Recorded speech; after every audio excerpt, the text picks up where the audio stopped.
think the first time. It pops up in there by itself. All right. What's up, YouTube? All right, ready? Yep. 3, 2. Yeah. What's up, everybody? We're back once again. Another little 1-week hiatus. Yes. The Life on Life's Terms podcast. I'm Tom Robinson, grateful recovering addict. And like I always say, we're not affiliated with any 12-step program, so they're not responsible for what we do. Right. My name is Chris Mandeville. I am a man in long-term recovery. We are here at a New Way Recovery Center in Quincy, Mass. On Quincy Ave. If you are looking for resources or meetings, this is definitely, and you're in the Quincy area, this is definitely a good place to pop in and you know, get the help that you need, or just participate in whatever's going on here. There's 2 meetings going on right now. Fit to Recover and the Women's Nurturing meeting is back on. In-person meetings. Yes, in-person meetings. You have to wear masks. We're socially distant, so we don't need masks. So you can find our audio podcast at lolterms.com. You can subscribe to your particular platform from there, or you can listen to it right from the website. But would like it if you could subscribe and get our numbers up. Tonight we have Julie. She is actually, she said that A New Way helped her get sober. Jules. So, you know, it has a special meaning to her, and she hadn't been here in a while, so now Nice. she's here. Good stuff. So you can share your story with us. It's very strength and hope. Hi, I'm Julie, but everybody calls me Jules. I am also in recovery from alcohol and drugs, particularly cocaine. I loved the booger sugar. Coconut. Yeah. Whew, glad those days are over. But yeah, so basically, my story in a nutshell is that, you know, I was just partying and not being like the best human. Obviously lost, you know, my job and was kind of doing like odd jobs. And then Just lost relationships and stuff like that. Oh, yeah. what age did you start? Abusing alcohol. First time you used. I mean, like 17, Oh, like okay. obligatory prom, stuff like that. But I was not really a heavy drinker when I was like younger and in college. You know, the normal stuff, I guess you could say. Well, he probably asks because most of the people are 13. Yeah, Oh, right, 13's right. like the magic number. Well, I mean, I tried it, but it was disgusting. I was like, ugh, this is what beers taste like. It's gross. So, Yeah, I never really liked I it. like drank to like have fun, and everyone else was doing it. So like really, I started drinking probably around 17, in special occasions, prom, stuff like that. And then obviously in the summer, so my parents have a small little cottage in the Cape, and my first job was in the restaurant industry, and so Oh, you know yeah. that just breeds like Oh, yeah. you know, partying and the hours and stuff like that, and just like the camaraderie is like around the restaurant industry is like all about drinking. Yep. Right. I cooked for years, and like end of the shift drinks, the free ones come back, and that's why like when I got sober, I didn't go back to cooking. For sure. You know, waitresses always had Coke or pills. Like, Well, and that's what got me into it too. It was like definitely the restaurant industry, the hours, you know. Dude, when I was, let's see, I was 14, working at the Mug and Muffin restaurant at Plymouth, right, as a dishwasher, right, and I'm like in the Salad girl, dude. Salad girl. I'm here There with you. go. And I'm in the walk-in one day, and I'm like, oh, there's a handle jug of wine right there, and it's open. I could take a little Was bit it of that. sherry? No, Was no, it the no. sherry that they cook with? No, or- I probably, think Oh, it was thank probably God. fucking, It was like it was white probably wine. Like reuniti. Yeah. I was like, oh yeah, I could Chablis or slug- something gross. Chabless? What's chabless? Take one of the little orange juice cups in there and Yeah. slug down a few, like shots of wine. Oh, it came right out on you. And also It's there. also being down the Cape, that definitely feeds into the whole drinking aspect of life. You know, it's a lot of the people on Cape and you know, down that way, beach communities, Oh yeah. Drinking's It's just a recreational yeah, area. So. Oh. boating, drinking. For It's sure. it all goes hand in hand. So Um. now you're So yeah. in the so- restaurant. So basically, my go-to job is always going back to the restaurant industry because that's where I started, and the money is just so fantastic. Easy and money. Yep. Yeah, and I was fortunate enough to, have concentrate on my studies during the school year, and then in the summer, just fuel up on shifts and try to make as much money. But we'll And it's fast. cash every day. Yeah, so. for sure. So, when I was 25, that's when the cocaine started coming in to my life because of the hours, because I switched from serving to bartending, and I was now in Boston. I worked at Cleary's. I don't know if you guys know this in the South End. Cleary's in Brownstone. It's totally an Irish pub. Okay. I know The about Glens, those. the Glens from Milton own the Glen Hospitality Group, and there were great bosses and stuff like that. It's just the hours that they require it's hard. It's like hours on your feet. Yeah. So Yeah. I started doing that, and then when you're younger, you can bounce back from a hangover Yeah. Oh, yeah. so much easier. And sorry. God bless you. But Yeah, I hear I'll that. fast forward. So basically what happened was I went from 25 and then all of a sudden woke up at 36. Oh yeah, I and relate. was like, I relate to that. what have I been doing? Mm. Yeah. Mine was a 10-year snap like that too. I was just drinking and partying, and then I started doing dope, and it was like 10 years went by. Bam, Boom. gone. You're like, For sure. whoa. And when you're in it, it's fun and it's exciting. And then as the years stack on, you look around you and you're like, who am I with? Right. What am what, I what doing? the hell am I doing? I'm with 25-year-olds. They're all in shiny dresses. And I'm like, hey, man, let's play drinking games. And they're like, who is this old lady? That was kind of my turning point when they were like, who's the creepy old lady here? And I was like, oh, no, Yeah. I have to stop. So, yeah. I mean, also, my aunt got sick. We call her my aunt. She's my godmother. All right. She had dementia for years, but then all of a sudden she, turned 70, and it just took, just changed. Her life totally changed, and I could see that the toll it was taken out on my mother, because my mother was the caregiver for her.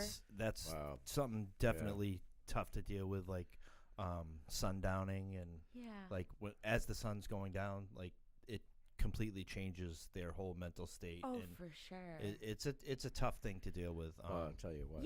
And life I is never short, had dude. death kind of hit home like that, because I see she's passed and in a better place. But when I was watching her, it was like watching she's like a second mother to me. Yeah. So it was like watching someone I really loved, Yeah. Yeah, and slowly die. and they don't even know Yeah. who you are. Oh, for sure. Well, Dementia and Alzheimer's is crazy because your body forgets how to function, Totally. and that's how you end up passing away. You But she was like the catalyst for me to open my eyes and realize that time in life is short, Yeah. and time is linear. And I'm no longer this 25-year-old invincible kid. I'm a 36-year-old woman. Right. I have this theory where, I think that our physical beings are almost like a radio tuning in our spirit. Maybe when you get dementia like that, or sickness where you're not yourself, even traumatic brain injuries or something like that. It's just imagine trying to tune in your favorite song on a radio that just fell down the stairs. You know what I mean? right. It's Something's just possible- off, and yeah. it's not going to work right. It's possible that could be what's going type of thing. Yeah. It's just awful, an awful thing to deal with. Yeah, and she was so powerful and had this great executive job in the government, and was climbed the ladder as much Oh, as she yeah. could as a Brilliant. deputy chief. But she was a private. She didn't serve in the militaries. But and then to see her not even be able to, feed herself and stuff. So, That's right, but yeah. what I as sad as it was, this was a blessing for me. It was like, honestly, she was like channeling some sort of energy to say, like, grow up and change, and you got this, you know? Yeah. And because of her, I became sober. You know, I looked and said, like, I need to make sure that my parents, like, can see me being the woman that they want, that they raised me to be. So I used her sickness and kind of channeled it. Also, though, you know, had no job. Right.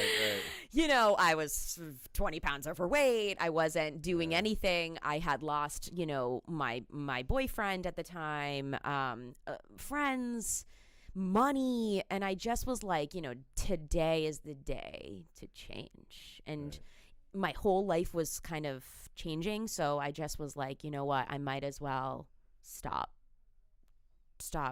abusing drugs, stop drinking, stop smoking, you know, tried to just stop it all. Really? Was that hard? Were you successful with all of it? The hardest one was smoking, actually. Yeah. Totally. So that didn't come until like February, but I'm very glad I stopped smoking before the pandemic. Thank God. But you know, what happened was, we didn't know what to do or her to turn to. I was very transparent with my mom, and my mom didn't really have a lot of time to give because she was taking care of Marie.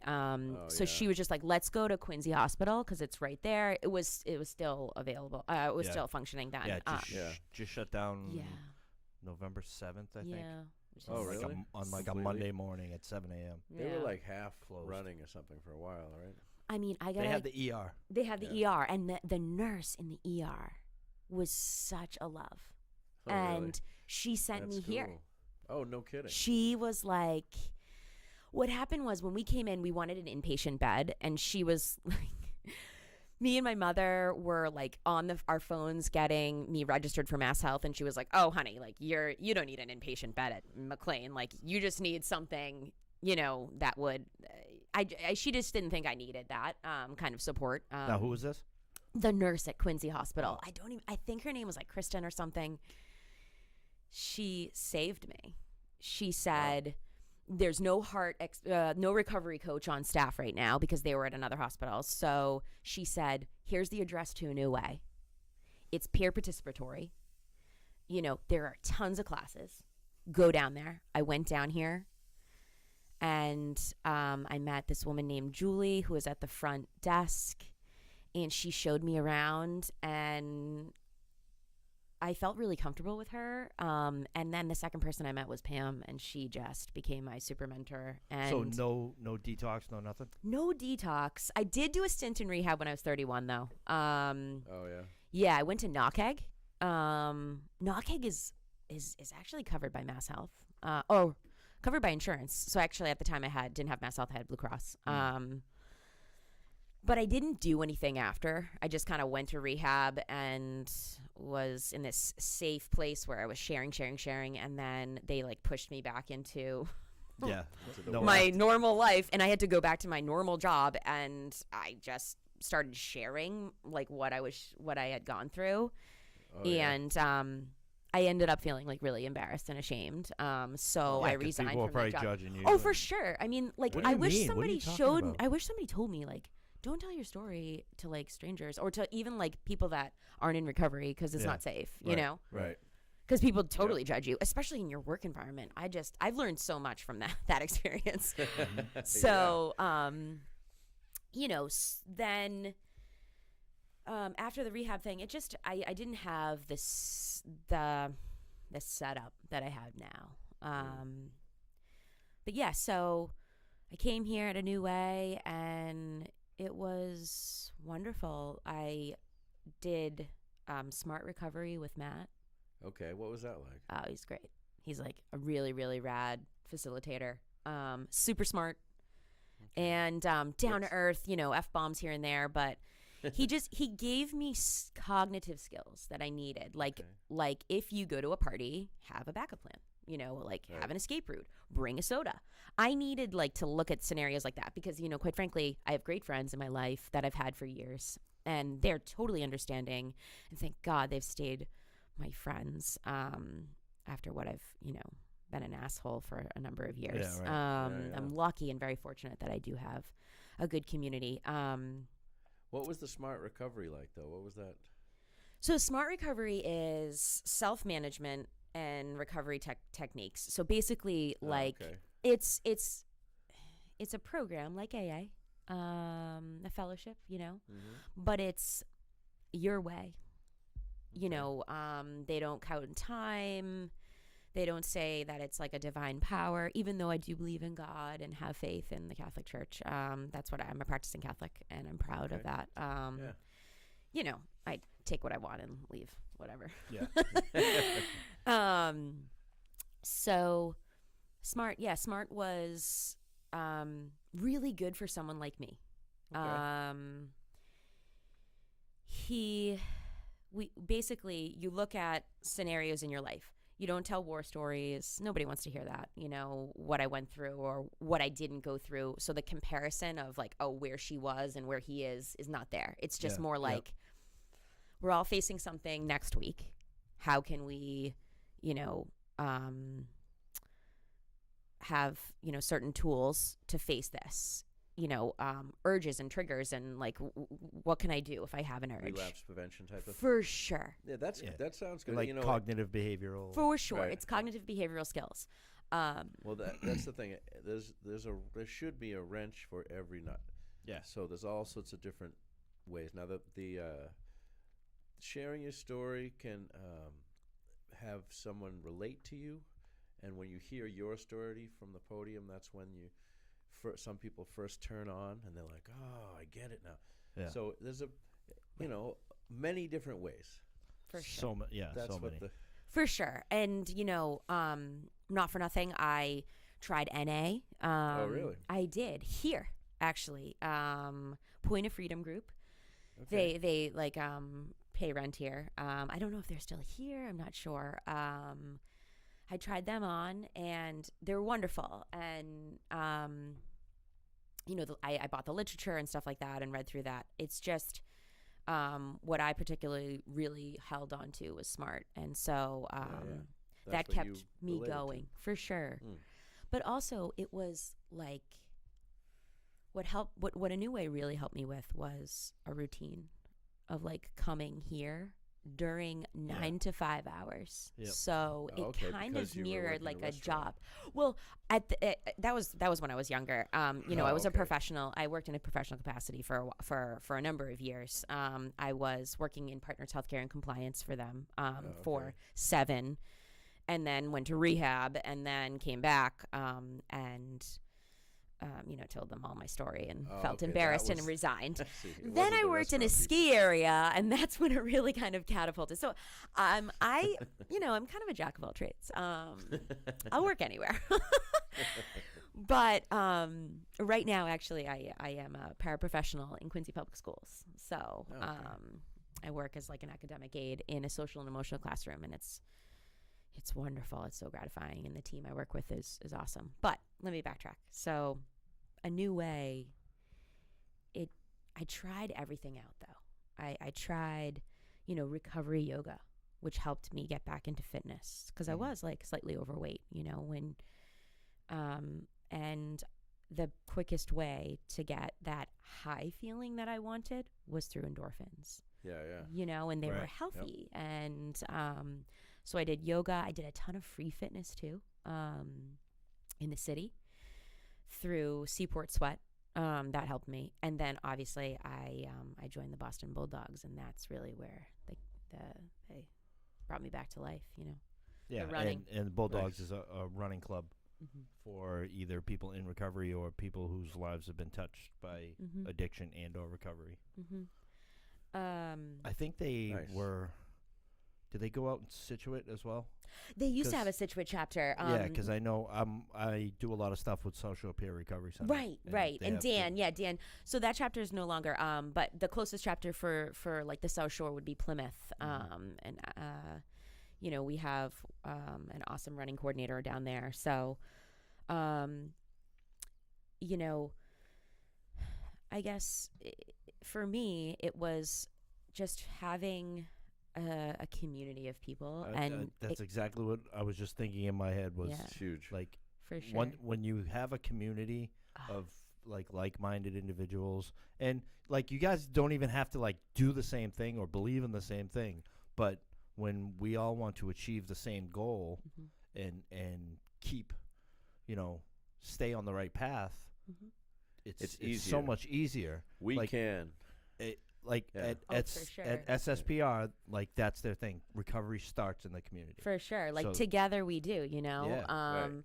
And like if you've been in recovery, long-term recovery, like I want that. So like tell me how you did that and how you Yeah, maintained it and That's share it. your everything. Like, yeah, for everything. sure. Like I do refuge recovery. I run Mhm. a refuge meeting out at SSPR, and like I started in AA, and I've done everything else that has come my way, Mhm. since. For sure. I tried NA as well, and like I was like, all right, I'm a heroin addict, so I have to go to NA, Right. and Right. I went, and it just really wasn't for me, so I go to AA, and I find pardon my language, the junkies in AA, Right. Mhm. because and all of it like sparks from there, For sure. like just recovery in general. Oh, for sure. Like it people probably wouldn't even know what it was if it wasn't for Mhm. Alcoholics Anonymous starting. Right. Right. Right. And thank God for that. And like, sometimes I do go to like AA commitments and stuff, and like hearing, Nice. all the different stories, it jumps me back, and okay, you Yeah, got to remember call your when's. therapist, and you Yeah. know what I mean? Yep. So, Remember when's. Yep. but yeah, I think that the structure of a new way and the peer participatory programming here Yep. really helped me. Yep. So it wasn't like I would go to Pam and be like, oh, what do you think? And she's like, well, I can't tell you that. You have to figure it out yourself. And like the fact that I had to hold my own reins in my own recovery was really scary, but also like super powerful. And I harnessed that, and it gave me confidence, like this crazy confidence in myself, Mhm. Oh, and that's and fantastic. Yeah. like one thing I want to point out is she's talking about Pam Cole, who is is she a director? Yeah, she's the director. Yeah. She's not even in recovery. I know, which is nuts. Yeah. Like she got involved in all this because of her son's addiction, I believe. Yeah. She's So a like dynamo, though, huh? Just what For- she's given yeah. back to like for her me. to Mhm. understand and like reach out and help people who need to recover, Mhm. that's awesome. Yeah, sure is. For someone to take on that role and make it that much of their life Mhm. is pretty amazing. Oh, for sure. So shout out to Pam. Yeah. My girl. But yeah, so I guess, and then obviously I found a wonderful, wonderful, wonderful therapist. Okay. Yeah, And I wanted her, therapy's huge. yeah, for me, through Bay State, it's covered by Under Mass Health, because right now, as I'm telling my story, I didn't have a job at this point, so I had all the time in my hands, and Right. that can make or break you, Right. So I wanted Sure to totally overschedule myself, because I knew doing things kept me going, and having a routine and filling in all the gaps kept me from thinking about my urge, Right. or having my brain wander. And once the thoughts enter, like, oh God, you have to like squash them right Yeah, away. The shitty committee starts running around. Stinking thinking. Yeah. Yeah. I'm taking both of those. Okay. Writing them down. For sure. So I, my therapist is wonderful. Big shout out to her. I still see her every week. Well, now it's teletherapy, Yeah. Oh, really? Yeah. But and her skills kind of aligned with her philosophy, aligned with SMART too, cognitive skills, and my brain. I suffer from a little bit of ADHD, so she helps me, slow down and listen better and filter. And so does my my coach too on the Boston Bulldogs, Mike Ferrullo. He is a licensed social worker, and he helped me a lot, with different cognitive skills. And as you can tell, I need to like have like I need to I need to have skills and words and acronyms and stuff like under my belt, so when an urge or thought or emotion does come through, that I don't let that carry away from me. So and I think it's kind of sounding, my path is not sounding as fun as it is. I 100% though made sure that I still had fun.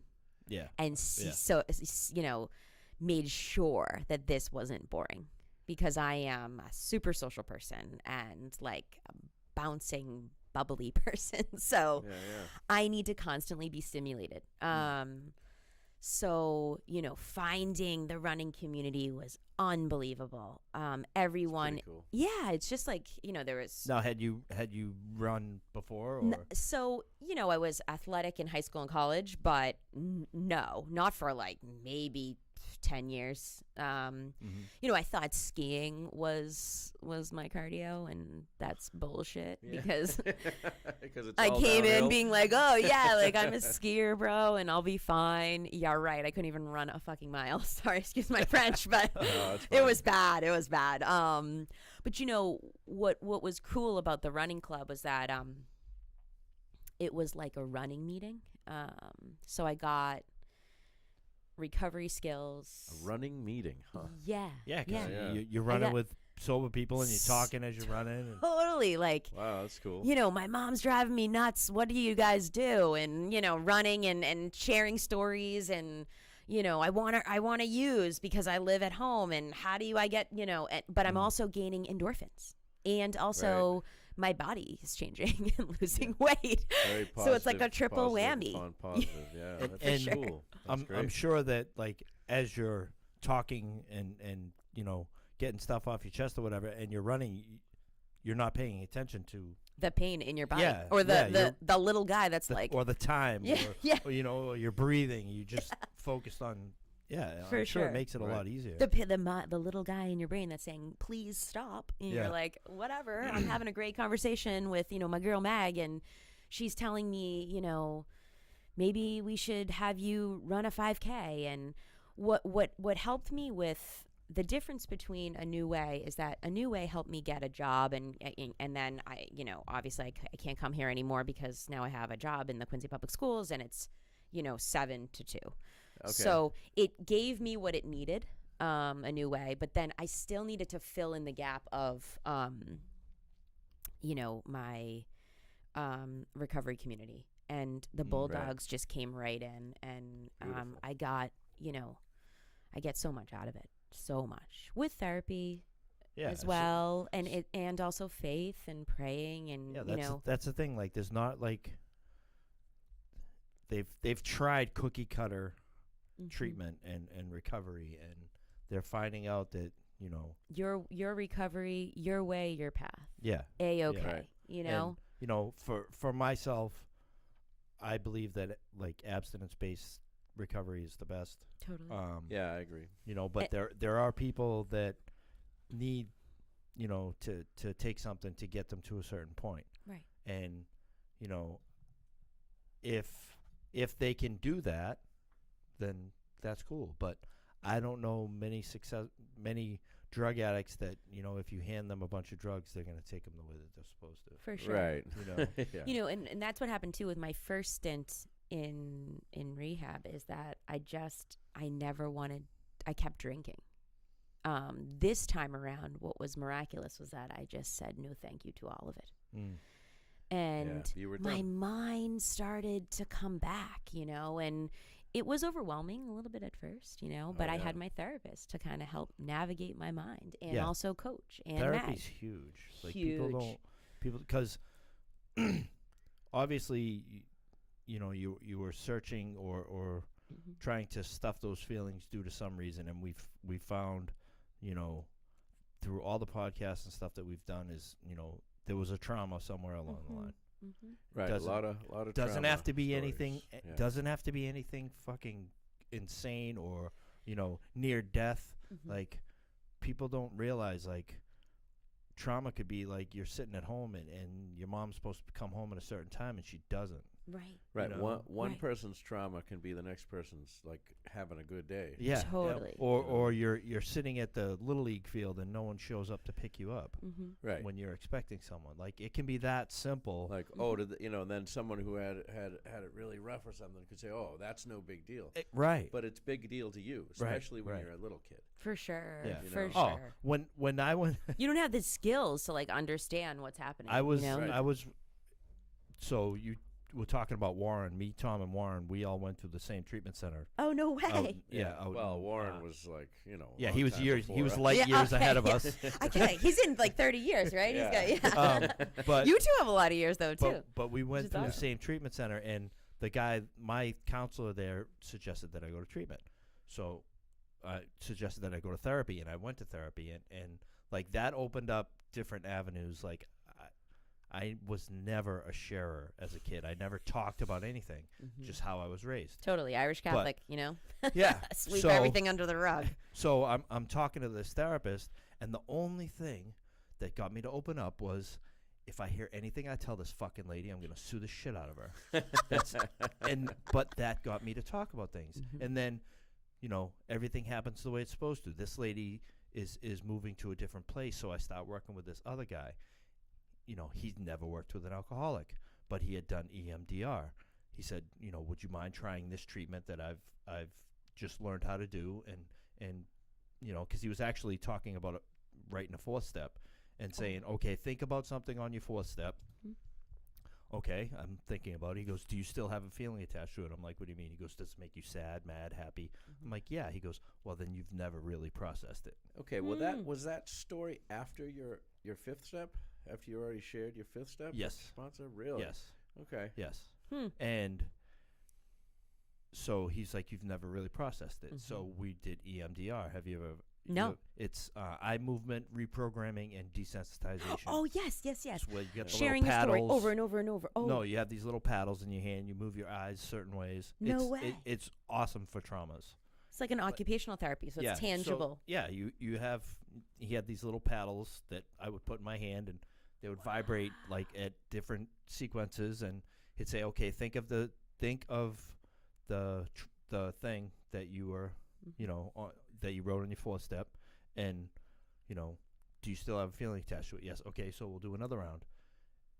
But also, like, when we met, he was like, all right, I want you to write down everything in your life that's bad that's happened to you. Mhm. He goes, and I want you to put a little T next to it if it's a minor trauma, or a big T next to it if it's a major trauma. I fucking minimized everything.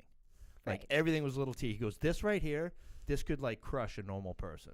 And Yeah. like, you're saying it's not really a big deal. Right. Right. Like, because, like, Because think you I was- buried it probably for I years, think I and was you're like, I was like 18 or 19 years old, and we were swimming over in Stoughton. We had gotten high before we went swimming, and one of the kids that was with us drowned. oh my gosh.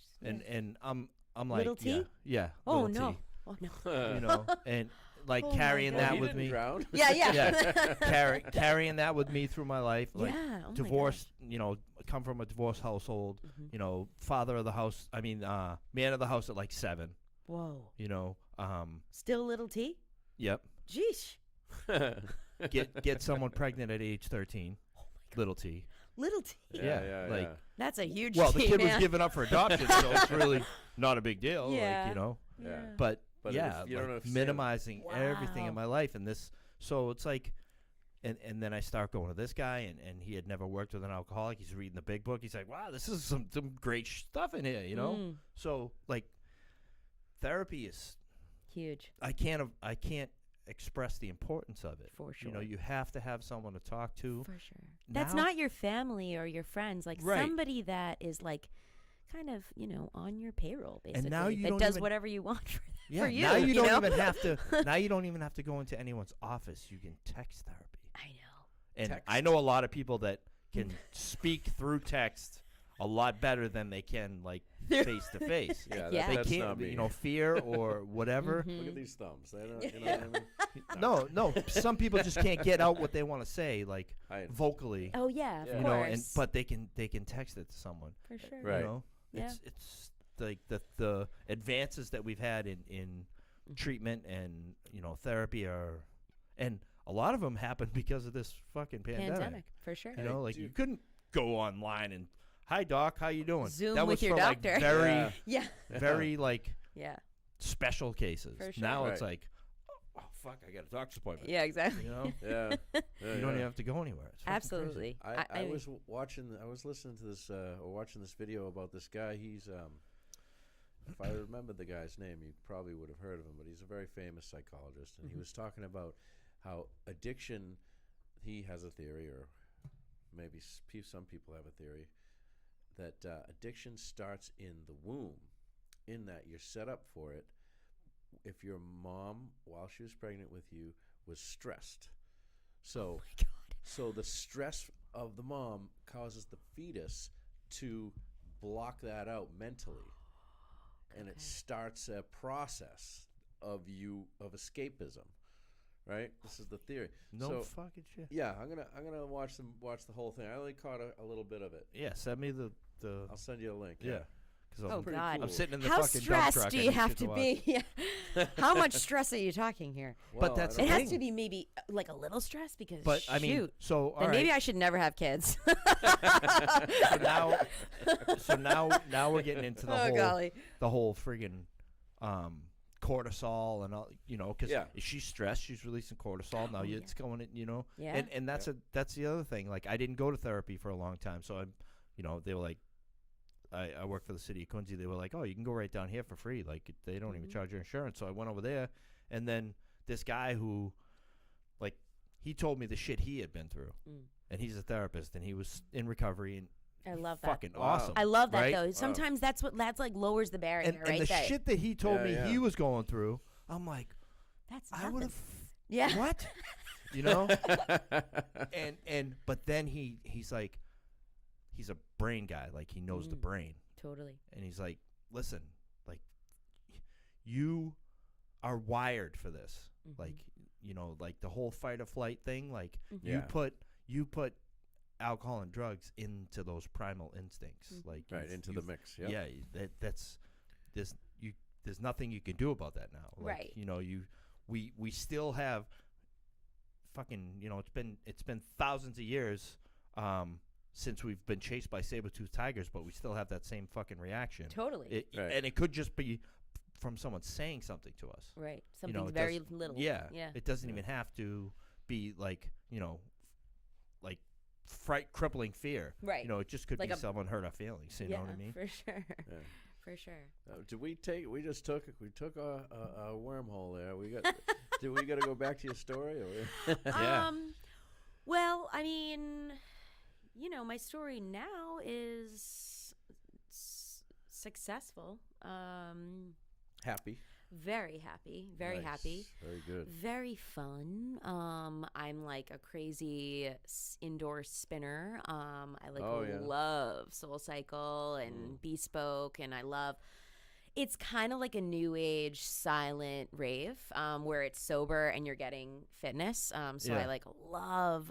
You know what I'm trying to say is like there is fun after recovery or while I'm still Right, right, recovering. yeah. You know, Doesn't have to be lame. Oh, totally not. Like you can't be like you can't look at it like, "Oh man, like I'm never going to have fun again." Right. Like no way. You won't succeed. You have Right. to say like you have to try to find the fun in like everything, you know?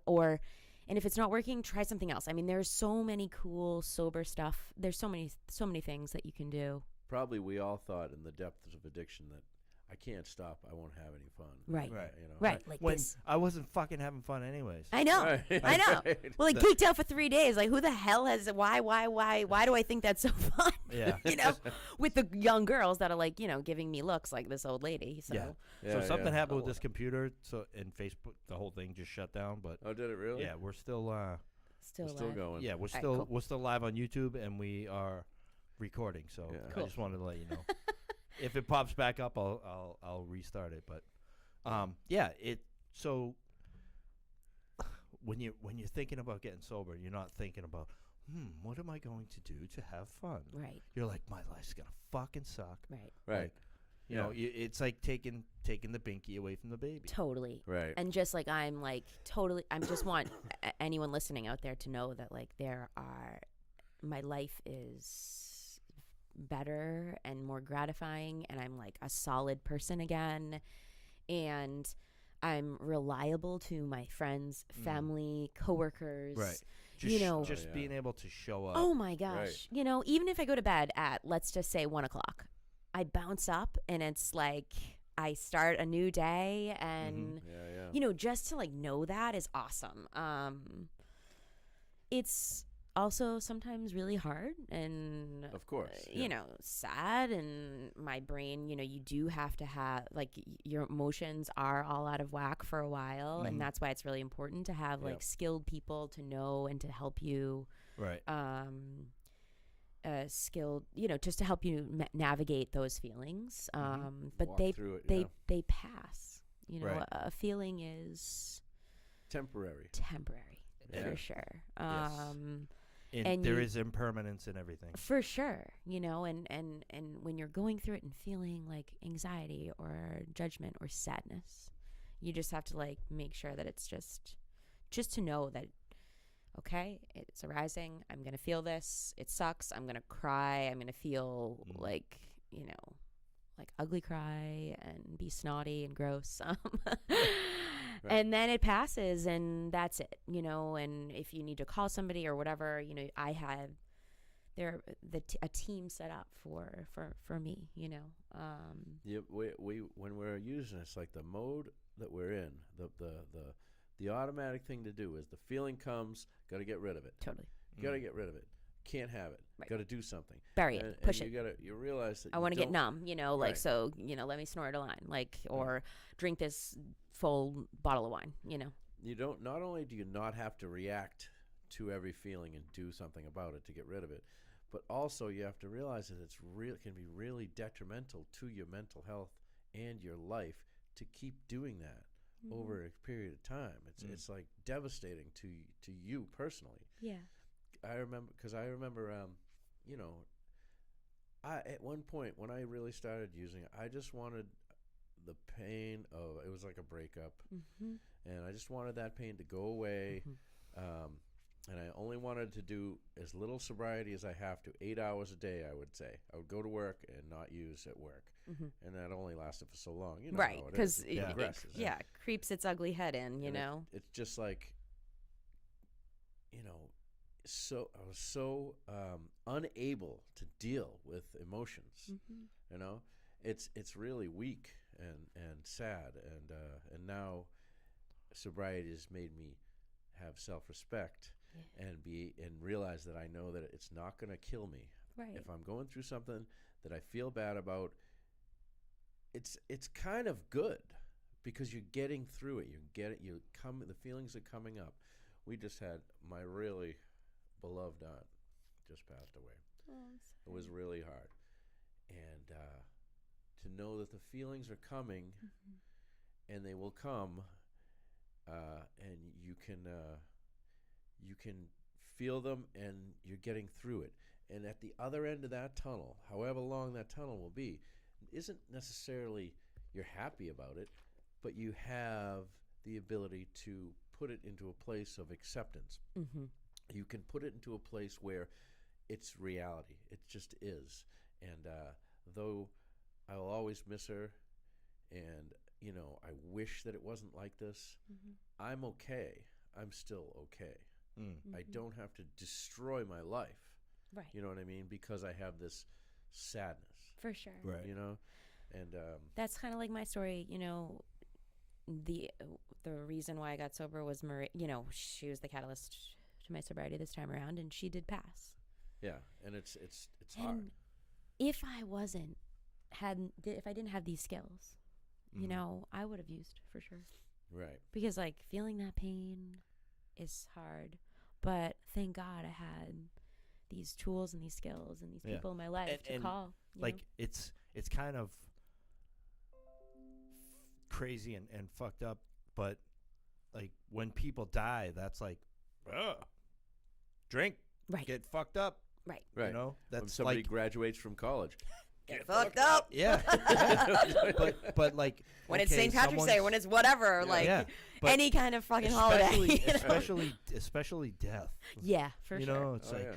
what?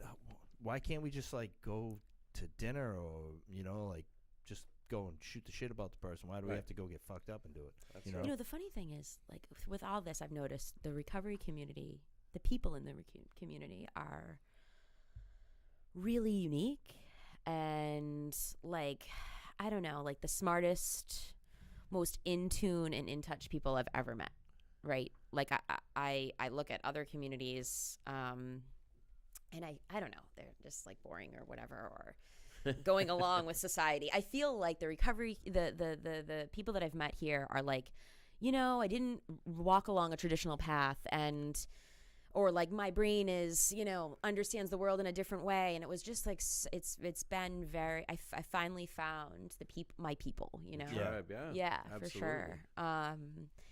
And it's smart and unique. And, I think that with death is like the hardest thing for most people. And maybe this is just me being a little kooky, but,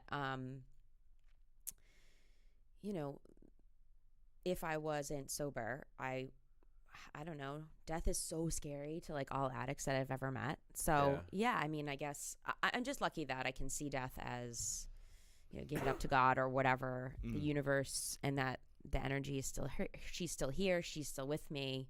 Yeah. Helping me through. Have you ever watched the near-death experience stories, recounts of all the near-death experiences? No, but I will. There's thousands. It's really cool. Yeah. And people die and they come back, and it's always very similar. Mm-hmm. They're always like, there's a life review, and there's a lot of them. It's pretty cool. It gives you hope. It Yeah. makes you feel good. Right. Yeah, and I think hope is huge. Well, I'll tell you. So that's pretty much, it. I'm just living my life now. And so this is another challenge, is like, as the years stack on for me, I need to like introduce more things to my life, right? Because I want like more things now. I'm ready. I have my sobriety, I have my community. Now I want to, maybe go back to school and put that on my plate, and, Now, did own you a ever think home. that you'd be working in a school? Oh, never. Yeah. Never. And it's just so gratifying. That is pretty cool. Yeah, and the children that I see every day, these are kids that have like severe trauma and severe like disabilities. And to see them persevere, it's totally to see them like persevere and keep coming. It makes me like keep coming and making sure that they are safe and loved and learning. And That's so cool. I also though work with like such a badass team too.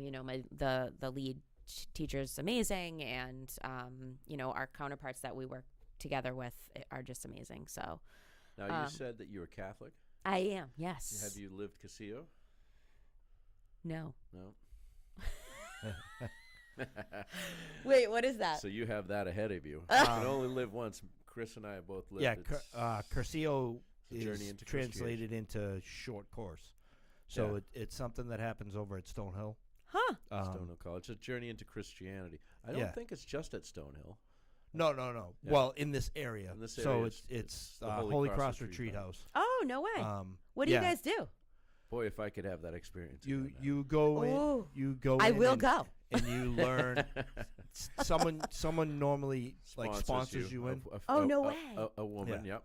Okay. We can hook you up, right? It's Please do. so it's what, Thursday, Friday, Saturday, Sunday, like Retreat. retreat. Awesome. And you learn like from soup to nuts all about Catholicism and the sacraments. Christianity. Oh, no way. Yeah. Christianity. Yeah. Really. Oh, I love there's that. talks and like they break you up into teams. It's pretty good. It's really good. It was I'm incredibly Catholic. moving. Yeah, that's what I need. I think I need to understand it a little bit more. I think that for me, I'm very much like, I'm Irish Catholic and I'm traditional. And it's something that like I know I'm comfortable praying this way because this is all I know, Yeah.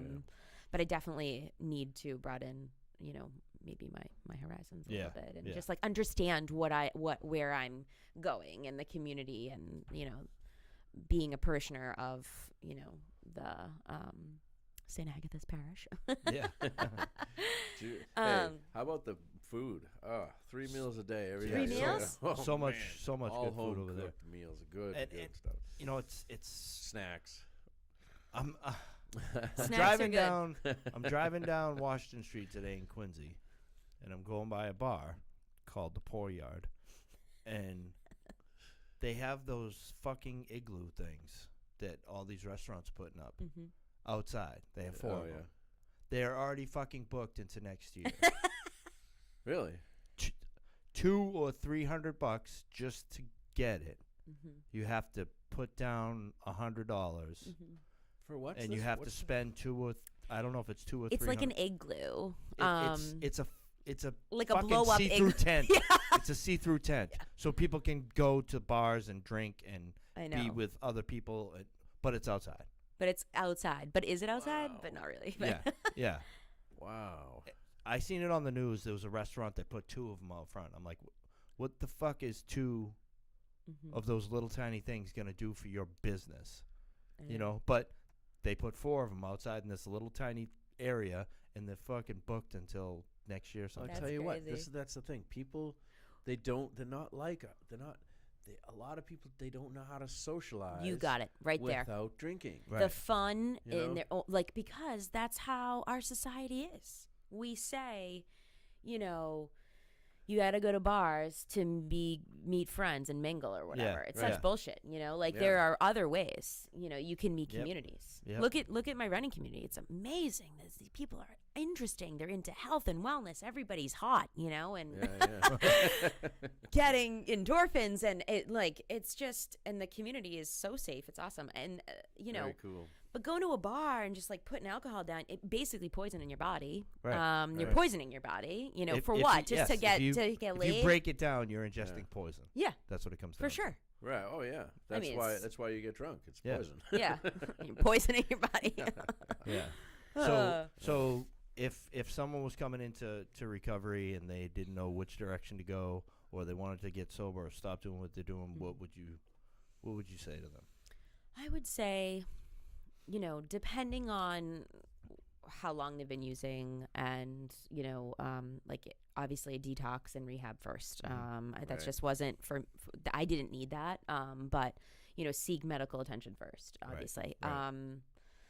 But after rehab, you know, when you're coming back home or whatever, like coming back to the place where you were probably using,